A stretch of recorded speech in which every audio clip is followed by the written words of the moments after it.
동아시아에서 전쟁이 터지면 세계 3차 대전도 아니고 그냥 지구가 멸망해버린다는 말이 있습니다. 핵을 보유한 국가도 있고 군사력 1위부터 10위까지의 국가들이 전부 이해관계에 얽혀있어 무리 없이 참전이 가능하기 때문입니다. 진짜 위험해서 오히려 역설적으로 안전할 수 있다는 말도 과언은 아닐 것입니다.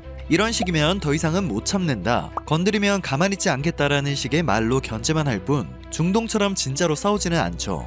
이러한 격동의 동아시아 상황은 오늘도 심상치 않습니다. 최근 동아시아에서 일본을 뛰어넘는 영향력을 발휘하고 있는 한국이 세계 7번째 SLBM 보유국으로 거듭나기까지 하면서 아무도 함부로 흔들 수 없는 자주국방의 역량을 더욱 굳건하게 다지며 일본과 중국, 북한에 긴장감을 심어주었는데요. 바로 다음 날에는 미국과 영국, 호주가 중국 견제를 위해 인도태평양 지역의 새로운 3자 안보 동맹 오커스를 발족했습니다. 중국을 견제하는 미국의 포위망이 생각보다 더욱 촘촘하게 구축되면서 중국이 벼랑 끝으로 몰리고 있는 것입니다. 바이든 미국 대통령과 보리스 존슨 영국 총리, 스콧 모리슨 호주 총리는 현지 시간으로 15일 화상 공동 기자회견을 통해 3국의 이름을 딴 새로운 안보 파트너십 오커스를 발족한다고 밝혔습니다. 이를 통해 3국은 국방과 외교 정책의 고위급 교류는 물론 사이버와 인공지능, 양자기술, 해저 능력 등 안보와 국방 기술의 협력을 강화하기로 했는데요. 이들은 오커스를 결성한 이유로 인도태평양 지역의 평화와 안정을 꼽았습니다. 공동성명과 기자회견에서 중국이라는 단어가 단 한 번도 언급되지는 않았지만 누가 보더라도 대중국 포위망 구축이 목적이라는 것을 알 수 있습니다. 때문에 외신들은 오커스 결성 소식에 중국을 함께 언급하고 있는데요. 대표적으로 워싱턴 포스트는 중국의 경제적, 군사적 영향력 확대에 저항하려는 목표가 분명하다고 전했고, AP통신은 미중 관계의 틈새를 더 키울 수 있는 조처라는 분석을 전했습니다. 중국 역시 냉전의 사고방식이라며 즉각 반발하고 있습니다. 미국이 아프가니스탄 전쟁에서 빠져나오기가 무섭게 동맹들과 손을 잡고 중국 견제 수위를 한층 끌어올리고 있고, 오만하게 자신들의 입맛대로 주무를 수 있다고 생각했던 한국마저 휘둘리지 않는 변화를 보였기에 중국이 애가 탈 수밖에 없는 상황입니다. 중국은 15일 왕이 외교부장의 방안을 통해 지난 5월 한미 정상회담을 계기로 미국 쪽에 한 발 다가갔다는 평가를 받는 한국을 다시 중립지대로 옮겨놓으려고 했지만, 이렇다 할 한국의 입장 변화를 이끌어내지 못한 것은 물론 바로 다음날 오커스 창설이라는 어퍼컷을 맞게 되었습니다. 특히 주목해야 할 점은 미국과 영국이 호주의 핵 잠수함 보유를 지원하기로 했다는 것입니다. 18개월간 공동 연구를 진행한다고 하는데요. 미국이 전통적으로 이런 종류의 핵 추진체 기술을 공유한 나라는 영국이 유일합니다. 무려 63년 만에 처음으로 핵 추진 잠수함 기술을 다른 나라에 지원하는 파격적인 안보 협력을 선택한 것인데요. 이 역시 중국을 겨냥한 조처라는 해석이 나옵니다. 60여 년 동안 틀어지고 있는 핵 기술을 공유하면서까지 호주의 군사력을 대폭 증대시킬 정도로 중국의 확장을 심각하게 우려한다는 뜻이 될 수도 있겠습니다. 또한 인도태평양 국가가 아닌 영국이 오커스에 참여한 것은 안보 분야의 중국 견제망을 유럽으로까지 넓힌다는 의미를 갖고 있는 것으로 보입니다.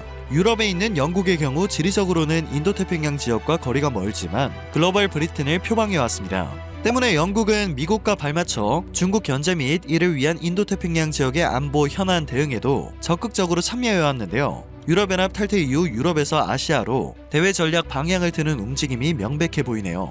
백악관 고위 당국자는 오커스 출범을 두고 역사적인 발표라며 인도태평양 지역의 평화와 안정을 위해 더 강한 파트너십을 구축하겠다는 바이든 행정부의 결단을 보여주는 것이라고 말했습니다. 역시 중국이라고 직접 표현하지는 않았지만 인도태평양 지역의 평화와 안정을 언급함으로써 중국 견제의 목적임을 드러내고 있었죠.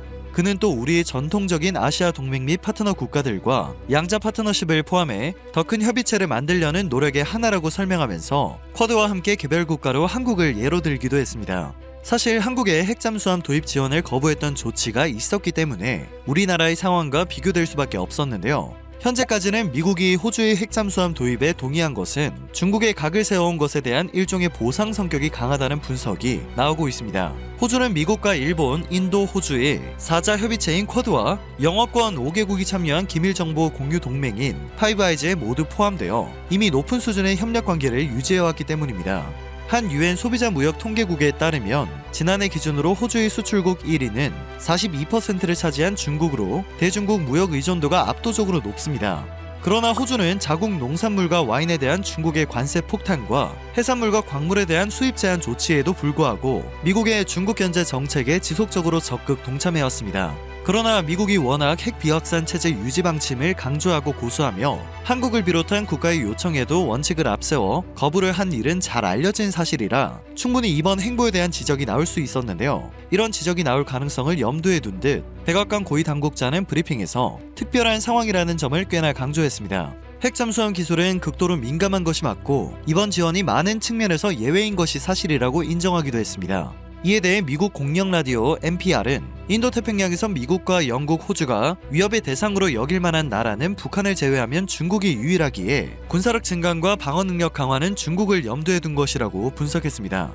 이처럼 세 나라는 핵 추진 잠수함은 호주가 핵을 갖게 되는 것과는 완전히 다른 것이라고 강조하고 있는데요. 바이든 대통령은 우리는 핵으로 무장한 잠수함에 대해 이야기하는 것이 아니며 이 잠수함들은 원자로로 움직이는 잠수함이며 재래식으로 무장한다라고 설명했습니다. 미국으로선 핵 잠수함을 인도태평양까지 보내야 하는 부담을 줄일 수 있고 중국과의 관계 악화에도 동맹을 강화해온 호주도 전략 자산을 확보하게 된 것이므로 서로 이득이 된다는 판단 하에 이러한 협정을 체결했겠죠. 다만 호주는 자체적으로 고농축 연료를 생산하지 않기로 합의했기 때문에 핵 추진 잠수함의 연료는 미국에서 수입해 사용할 것으로 예상됩니다. 이 계획이 성사되면 호주는 핵 추진 잠수함으로 중국이 자국의 배타적 경제 수역이라고 주장하는 남중국해 지역을 통과해 가장 북쪽으로는 대만까지 뻗어나가는 일상적인 순찰을 시작할 수도 있을 것으로 보입니다.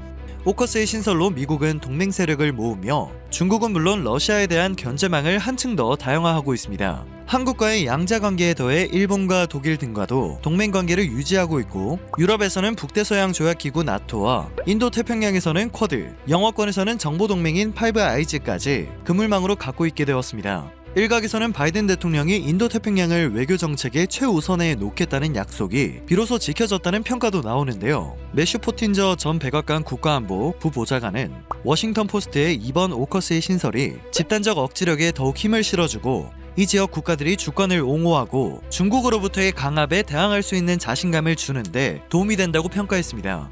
해당 소식에 대한 해외 반응도 뜨거운 상황인데요. 각국 네티즌들은 중국으로부터 중국과의 무역을 보호할 수 있는 방법이 될 수 있을 것 같다. 대의를 위한 동맹과의 협력은 전반적으로 확실히 긍정적이라고 생각합니다. 이것은 더 큰 그림의 작은 부분일 뿐입니다. 중국의 영향력에 대항하기 위해 미국과 영국이 할 수 있는 가장 중요한 일은 국가들이 중국과의 무역에 의존하지 않도록 돕는 것입니다. 오커스가 공상과학 영화에서 나오는 악당의 이름처럼 들리는 이유는 무엇일까? 중국의 위협을 진지하게 받아들여야 할 때입니다. 라는 등 다양한 반응을 보이고 있습니다. 반면 제대로 한 방을 맞은 중국은 잔뜩 화가 난 상태인데요. 관영 매체 글로벌 타임즈는 16일 사설을 통해 미국은 자신이 통제할 수 없는 적대감을 조성하며 동맹들을 결집시켜 중국에 맞서느라 이성을 잃고 있다며 호주가 어떻게 무장하든 간에 여전히 미국의 경주용 개일 뿐이라고 주장했습니다. 또 호주가 중국을 도발한다면 호주 군대는 남중국해에서 생을 마감하는 첫 번째 서방 군대가 될 것이라고 전했습니다.